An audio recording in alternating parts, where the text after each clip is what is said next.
For centuries in both Europe and the United States, debutante balls have been a tradition. Most recently, it's been showcased by the popular show Bridgerton on Netflix. But these coming out balls have different meanings depending on who you talk to. News Channel 6's Kim Vickers joins us in the studio this morning with the impact that it's made on young girls in our area and this month's Hometown History. Good morning, Kim. Well, hey guys, good morning. Imagine being a girl around 17 years old in a beautiful white ball gown. You're introduced into society by your father and you dance in a ballroom dance with your handsome escort. Sounds like a fairy tale, right? For many girls right here in Augusta, it's a reality and a long-standing tradition.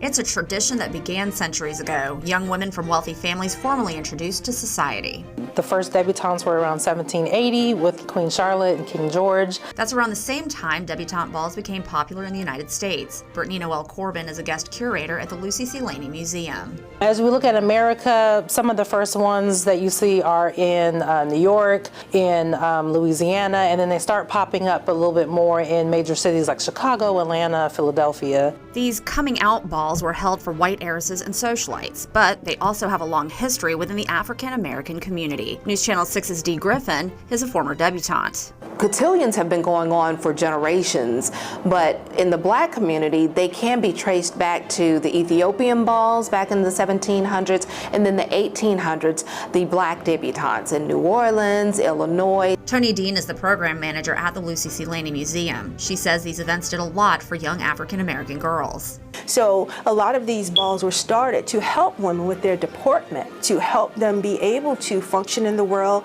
to be able to be good citizens, to be able to have the social skills, the community service, all those things that strengthen a community. In 1963, 6 teenage girls at A.R. Johnson Junior High School went to one of their teachers, Rosa T. Beard, asking to start a debutante club. Her daughter, Reverend Cheryl Beard, says her mother didn't think twice. There were a few young women who were part of the Rocket Club at A.R. Johnson, and then these young ladies who had observed all of that, as well as had had an experience on a field trip where they were amongst Caucasian kids in Atlanta, and realize, oh, the world is changing. And it's those experiences that turn into memories that last a lifetime. And I remember also prior to the cotillion being at home and practicing the waltz with my dad in the living room and curtsying and trying to get it just the perfect curtsy, and my dad being right there by my side. The Rosa T. Beard Debutante Club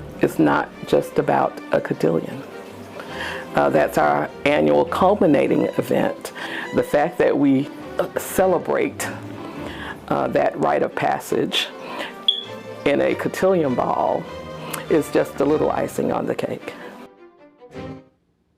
Stay tuned. To the next half hour, we'll talk a little bit about a museum exhibit honoring the Rosa T. Beard Debutante Club. And as always, you can find out much more about its history at WJBF.com. That's just part of your hometown history. Mary?